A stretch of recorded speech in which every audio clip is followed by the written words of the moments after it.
Si la terre gronde, que les sols tremblent et que du haut des montagnes s'écoule du magma, c'est sûrement parce qu'Héphaïstos s'est mis au travail et qu'il vaut mieux ne pas le déranger. Bienvenue dans Mythologie grecque décomplexée. Installe-toi confortablement et serre-toi un verre, je te raconte l'histoire de la divinité du jour, Héphaïstos. Héphaïstos est le fils de Héra et c'est tout. La version la plus commune est que la femme de Zeus, jalouse que celui-ci ait mis au monde Athéna plus ou moins tout seul, ait décidé de faire de même pour prouver qu'elle non plus n'a pas besoin d'un partenaire pour enfanter. Seulement, là où Zeus a donné la vie à une superbe jeune femme, Héra a enfanté un enfant si laid et mal en point qu'elle en a honte. Dégoûtée de sa création, elle tente de s'en débarrasser en le jetant de l'Olympe. Mais les dieux sont immortels, donc Héphaïstos survit à la chute, bien qu'il restera boiteux toute sa vie. On dit aussi que la raison pour laquelle il boite, c'est que un beau jour, une querelle éclate entre Zeus et Héra au sujet de Héraclès, un enfant illégitime de Zeus.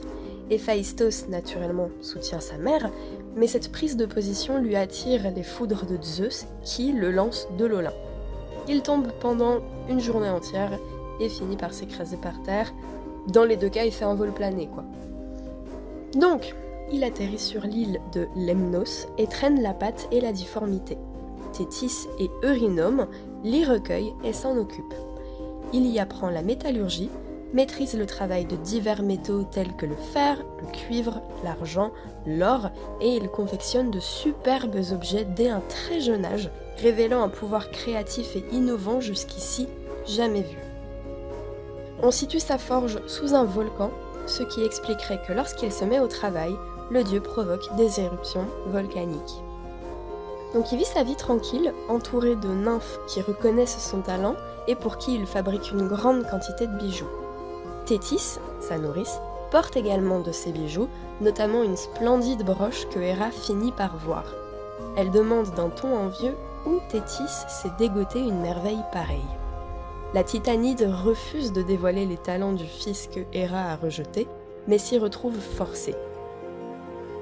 Héra ordonne à son rejeton de revenir en Olympe immédiatement. Les gens qui te veulent soudainement dans leur vie quand ils y voient un intérêt. Héphaïstos veut se venger de sa daronne et invente l'objet suivant. Un trône d'or magnifique mais piégé qui retient quiconque s'assoit dedans, en sachant que Héra en le voyant ne pourrait résister à l'envie de s'y asseoir. Le trône d'or piégé est donc envoyé en Olympe, je sais pas trop comment, une partie de moi imagine que Héphaïstos l'a lancé, mais ça fait quand même beaucoup de force pour lancer un objet en or de la terre jusqu'au ciel. Bref, comme prévu, Héra ne résiste pas à l'envie de s'y asseoir et se retrouve coincé, incapable de se relever. Les dieux tentent de l'en sortir, mais le mécanisme inventé par l'ingénieux forgeron ne bouge pas d'un pouce et Héra reste rageusement bloquée. À partir de ce moment, la stratégie change. Il ne s'agit plus de trouver un moyen de rompre le trône, mais de raisonner Héphaïstos afin qu'il cède et libère sa mère. Après plusieurs tentatives de ses congénères, Dionysos tente sa chance car Héphaïstos lui accorde sa confiance. Il lui propose le vin dont il a la spécialité, et une fois enivré, le dieu forgeron consent à délivrer sa mère. Petite parenthèse, la mère et le fils se pardonnent à tel point que Héphaïstos se refait jeter en bas de l'Olympe par Zeus. Suite à une manigance contre son mari, Héra se retrouve attachée par les poignets dans le ciel, où elle est suspendue pour être punie. Son fils Héphaïstos tente de briser ses chaînes et s'attire du coup la colère de Zeus. Rebelote, il se fait jarter et retombe sur l'île de Lemnos, où il enseigne la métallurgie à des cyclopes pour les remercier de l'avoir soigné. Parenthèse fermée. Donc, Dionysos raisonne Héphaïstos. Héphaïstos libère sa mère est donc libérée, et en remerciement de sa coopération pour avoir laissé Héra se dégager du piège, Zeus offre à Héphaïstos la main d'Aphrodite, la plus belle des déesses. Seulement tu te doutes que celle-ci est moyen ravie de la situation, d'autant plus qu'elle a un amant, Arès le dieu de la guerre, donc se retrouver liée à Héphaïstos plutôt qu'à son amant, ça lui fait pas plaisir. Mais bon, qu'est-ce qui empêche la déesse de la beauté et du plaisir de continuer à avoir des aventures ? Pas son mari en tout cas. Donc elle continue de voir son amant Arès en cachette, jusqu'à ce qu'il se fasse prendre par Hélios, le dieu soleil. Celui-ci rapporte l'affaire à Héphaïstos qui confectionne un filet dans le but d'attraper les deux amants en plein flagrant délit et les exposer au reste de l'Olympe. Aphrodite, prise de honte, s'enfuit et reste cachée un bon moment. Donc, sa meuf refuse de le toucher et se barre sans aucun remords, c'est pas fou comme vie sentimentale. Surtout qu'une autre meuf sur qui il a un crush le repousse après un malentendu regrettable. Alors en fait, il faut savoir qu'Héphaïstos n'est pas insensible au charme de Athéna, une déesse sage, rusée et très intelligente. Sauf que pour le coup, elle n'a pas été si intelligente que ça. Lorsqu'elle lui demande de lui forger des armes pour prendre part à la guerre de Troie, il ne lui demande aucun paiement si ce n'est son affection. Athéna ne comprend pas tout à fait ce qu'il veut dire par là et accepte avant de le laisser se mettre au travail. Poséidon, qui a suivi l'échange, fait croire à Héphaïstos qu'il a une chance avec Athéna et que comme c'est une déesse vierge, il faut prendre les devants quoi. Sauf qu'en fait, Poséidon se fout de la gueule d'Héphaïstos car Athéna n'a aucun intérêt pour l'amour des hommes et des femmes et garde sa virginité avec honneur. Aussi, quand elle revient voir comment avance la fabrication des armes, Héphaïstos tente de la séduire avec insistance, jusqu'à tenter d'avoir des relations intimes avec elle de façon encore un peu insistante quoi. Mais elle le repousse et reçoit sur sa cuisse du sperme qu'elle essuie avec un petit chiffon avant de laisser le chiffon tomber par terre. Tu vois, quand on dit « Ah, cet enfant n'était pas voulu, c'est un accident », je pense que là tu as la définition de l'enfant pas voulu accident parce que de ce mouchoir tombé par terre, en fait, Héphaïstos féconde involontairement la terre elle-même et donne naissance à Érictonios, qui deviendra le roi d'Athènes. Bon, si Aphrodite et Athéna l'ont repoussé, et qu'on pourrait croire que moche comme il est, personne voudrait de lui, mais en fait c'est pas le cas. Il a été réellement aimé d'amour sincère par Aglaé, avec qui il a eu 4 filles, Euthénia, la déesse de la prospérité, Euphème, la déesse de l'élocution, Philophrosine, la déesse de l'amitié, et Eucléia, la déesse de la bonne réputation. Il a aussi eu d'autres enfants avec des mères un peu floues. On citera la nymphe Cabiro, puis Ardalos, un sculpteur naturellement talentueux, Palémon, un argonaute très habile, et Périphétès qui défonce les voyageurs à la massue. Lui, il fait un peu tâche parmi les autres. Malgré ces quelques mésaventures qui lui ont valu de vertigineuses chutes libres, il est apprécié par les dieux parce qu'il est super doué et leur fait des objets bien pratiques. Disons que le bonheur qu'Héphaïstos trouve dans la perfection de ses créations et la reconnaissance des dieux permettent de combler le manque de respect de sa femme à son égard. Les soufflets de sa forge fonctionnent sans action de sa part, permettant à l'artisan boiteux de se consacrer entièrement à ses œuvres. Au début, il se fait des servantes, des automates d'or qui l'accompagnent et l'assistent. Chacune est capable d'anticiper les tâches dont la réalisation est nécessaire aux travaux d'Héphaïstos. D'ailleurs, en parlant de travaux, parmi la liste impressionnante de ses œuvres, on citera principalement le palais des dieux, en haut du mont Olympe, rien que ça, et dans la foulée, le palais sous-marin de Poséidon, rien que ça aussi. Il fait aussi des trucs vivants, genre 2 magnifiques automates au corps de femme à qui il a donné la vue, l'ouïe, la parole, le toucher et l'initiative, et sur qui il s'appuie quand il a la flemme de boiter sur des longues distances. Il fait aussi des taureaux en bronze qu'il offre à Aïétès, un géant qui est en bronze aussi, qui garde l'île de Crète, Pandore, la fameuse femme qu'il façonne avec de l'argile sur les ordres de Zeus, qui voulait se venger de Prométhée pour avoir donné le feu aux hommes. Non, qui voulait se venger des hommes pour avoir accepté le feu. Ouais. Pandore est d'ailleurs la première femme, car jusqu'ici il n'y a, chez les mortels, que des hommes. Bref, Héphaïstos se met à la poterie et façonne une femme au corps sublime à qui il donne une voix et la vitalité d'une humaine. Il a aussi fait des trucs moins vivants, des accessoires comme la couronne d'or de Pandore, une autre couronne pour Ariane, le char de Hélios, le dieu soleil dont je t'ai parlé avant, qui sert du coup à Hélios à se déplacer d'est en ouest au fil des jours. Il a fait le sceptre de Zeus, que Zeus a ensuite donné à Pélops. Il a fait le casque de Hadès qui permet de rendre invisible celui qui le porte. Il a aussi fait les chaînes utilisées pour enchaîner Prométhée en punition au vol du feu qu'il a offert aux hommes, le feu qui aurait justement été sous la garde d'Héphaïstos, c'était une longue phrase. Il a également fait les grelots que Athéna offre à Héraclès pour effrayer et éloigner les terribles oiseaux du lac Stymphale.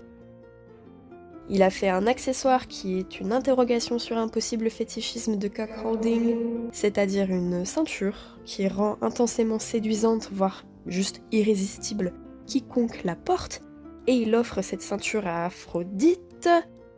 Ouais, le mec marié à une giga infidèle lui offre un objet qui lui permet de se taper absolument n'importe qui, mais faut pas réfléchir trop longtemps sur pourquoi elle l'a fait, c'est pas grave, parce qu'il fait aussi un collier malveillant, alors là... Alors il a fait un collier malveillant qui provoque un destin funeste à quiconque le porte. Alors en fait, à l'origine, il donne ce collier à Cadmos afin que Cadmos l'offre à sa femme Harmonie en cadeau de mariage. Alors pour que tu comprennes pourquoi il offrirait un cadeau empoisonné à quelqu'un, sache que Harmonie en fait c'est la fille de Arès et Aphrodite. Donc ouais, ta meuf te trompe et a un enfant illégitime avec un mec que tu ne peux pas piffrer, ça s'entend que t'aies pas envie de souhaiter à l'enfant le meilleur du monde. Mais là encore, retourne-toi contre ta femme infidèle plutôt, non ? Enfin bref. Résultat du collier. Cadmos et Harmonie finissent transformés en serpents. Entre-temps, ils ont eu des enfants, mais les enfants sèment puis récoltent la mort. Leur arrière-petit-fils, qui s'appelle Laios. Et là, si tu es cultivé, tu sais que ça va commencer à puer. Donc, leur arrière-petit-fils, Laios, hérite du collier et l'offre à sa femme Jocaste. Voilà, Laios et Jocaste qui sont les parents de Oedipe, et à qui on a fait la prédiction que le fils tuera le père et sautera la mère. Ce qui arrive, sinon c'est pas drôle. Les enfants incestueux de Oedipe et de sa mère héritent du collier et des effets funestes. C'est-à-dire que, bon, Oedipe et Jocaste ont 2 fils et 2 filles. Les 2 fils s'appellent Polynice et Éthéocle, retiens surtout Polynice, et ils ont prévu de se combattre à mort. Mais avant ça, Polynice offre le collier à sa femme, puis j'ai pas capté pourquoi, mais ensuite il reprend le collier et l'offre à une autre meuf qui s'appelle Éryphile, pour que Éryphile persuade son mari de combattre aux côtés de Polynice, celui qui lui a offert le collier donc. Le mari accepte un peu à contre-cœur parce qu'il sait qu'il va mourir dans ce combat, et puis il ordonne à ses propres fils de tuer sa femme pour lui avoir demandé de prendre part à ce combat. Ensuite le fameux combat se passe, et puis il est tué, et puis Polynice est tuée. Ça s'arrête pas là, puisque leurs 2 sœurs, Antigone et Ismène, de même que la femme de Polynice qui a reçu le collier en premier, se font mettre à mort juste parce que Antigone refuse de laisser son frère Polynice moisir au soleil par terre là où il s'est fait tuer. Et ça s'arrête pas là non plus, puisque tu te rappelles que le mec qui s'est fait persuader de combattre aux côtés de Polynice a demandé à ses fils de tuer leur mère, ce que fait Alcméon, l'un des fils, avant de se mettre à l'abri des furies et d'épouser une meuf à qui il offre à son tour le collier. Mais comme il n'a pas été puni par les furies pour le meurtre de sa mère, une famine s'abat sur l'endroit où il vit, donc il se barre en laissant sa femme comme une chaussette sale et débarque à un endroit où il épouse une autre meuf qui lui dit « Ouais, moi je veux le collier !» Donc il retourne voir son ex-femme et récupère le collier pour l'offrir à sa femme actuelle, avec qui il a eu plusieurs fils. Ça finit presque là, car les frères de l'ex-femme tuent Alcméon et font de leur propre sœur une esclave qu'ils mettent aux enchères, et les fils d'Alcméon et de sa nouvelle femme, qui est maintenant veuve, la tuent, donc ils tuent leur propre mère, ainsi que leurs oncles, alors qu'ils ont rien à voir là-dedans, mais on n'est plus à 2-3 cadavres près, voilà, maintenant c'est fini, tu peux réécouter cette histoire 4 fois pour comprendre vraiment ce qui se passe. Bon, fin de la parenthèse, on va revenir du coup à Héphaïstos, n'est-ce pas ? Donc là où il s'illustre le plus, c'est dans la fabrication d'objets qui servent à tuer ou à empêcher d'être tué. Donc de ce côté-là, il a été super productif. Il a fait les flèches de Artémis et Apollon, les flèches de Eros, tu sais Cupidon, qui utilise pour que les gens tombent amoureux, les gîtes de Zeus, qui à ce jour on sait pas trop ce que c'est exactement, mais on s'accorde à dire qu'il s'agit d'une cuirasse ou d'un bouclier, parfois avec de l'or, parfois avec des poils, bref un truc en particulier quoi. Il a fait le trident de Poséidon, dont on dit également qu'en fait il l'a eu pendant la titanomachie de la part de Cyclops, comme Hadès et sa cunée, mais c'est pas grave. Donc le trident de Poséidon, les armes et le bouclier de Achille, un héros grec de la guerre de Troie, bouclier qui d'ailleurs est orné d'une parfaite représentation du monde. L'épée de Pélée, un roi qui se trouve être le père de Achille. Les armes de même nom, un héros troyen de la guerre de Troie qui se fait tuer par Achille. La cuirasse de Diomède, un héros grec de la guerre de Troie du même côté que Achille. Protège-tibia d'Héraclès. Non, rien à voir avec Achille cette fois-ci. Bon, ça fait un sacré portfolio qui force le respect des dieux, comme des mortels envers l'artisan divin. Et même quand il est pas derrière sa forge, faut pas le faire chier.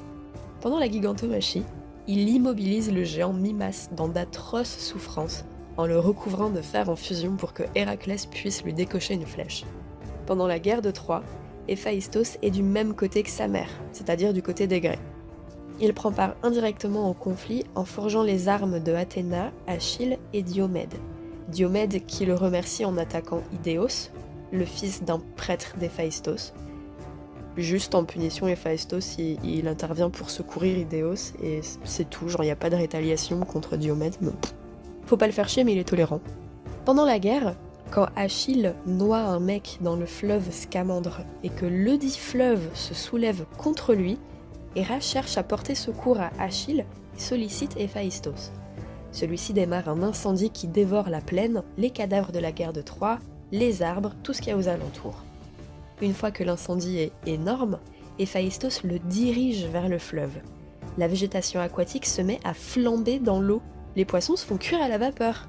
Du coup, le fleuve implore la pitié d'Héphaïstos pour qu'il cesse de l'attaquer avec un feu si ardent qu'il finira par l'évaporer si ça continue. Le dieu accepte et laisse la vie sauve à Scamandre, pour qui la vie redevient un long fleuve tranquille. Parce que Scamandre, c'est un fleuve. Il s'immisce de nouveau dans les chamailleries du couple Zeus-Héra. Ceux-ci se prennent la tête au sujet de la guerre de Troie. Étant donné que dans le passé, Dionysos a su raisonner Héphaïstos en l'enivrant, Héphaïstos il se dit que ça ferait pas trop de mal de remplir les coupes de vin du couple divin. Sauf que l'échanson, à la base, est un homme élégant, svelte, gracieux, et que personne ne s'attend à le voir remplacé par le rejeton moche et tordu de Héra. Du coup, quand Héphaïstos débarque à la place de l'échanson avec la cruche de vin, la surprise saisit tous les dieux témoins de la scène et ils partent dans un fou rire terrible.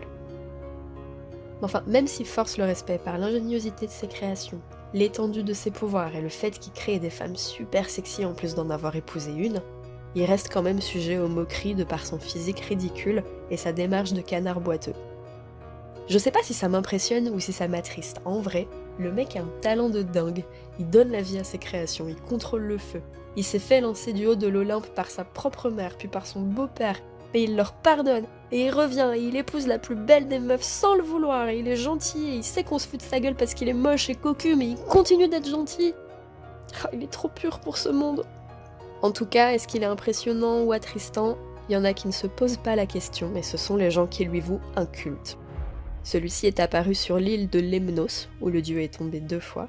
On trouve des statues à son image en Caria, un temple à son honneur à Athènes, et une place dans le cœur de tous ceux qui écoutent son histoire. Bon, peut-être pas à ce point, mais il a une place importante dans la mythologie en général, puisque sans lui, les Olympiens et Poséidon seraient SDF, Artémis, Apollon et Eros auraient des arcs mais pas de flèches, Achille ferait beaucoup moins le malin sur le champ de bataille, il n'y aurait aucune femme chez les mortels et Aphrodite aurait quand même obtenu n'importe quel homme. Tout ça pour dire que même si son nom est beaucoup moins connu que celui de ses collègues olympiens, il vaut la peine d'être évoqué avec l'honneur et le respect qu'il mérite. Et voilà, nous arrivons à la fin de cet épisode sur Héphaïstos, le dieu du feu, des volcans et de la métallurgie.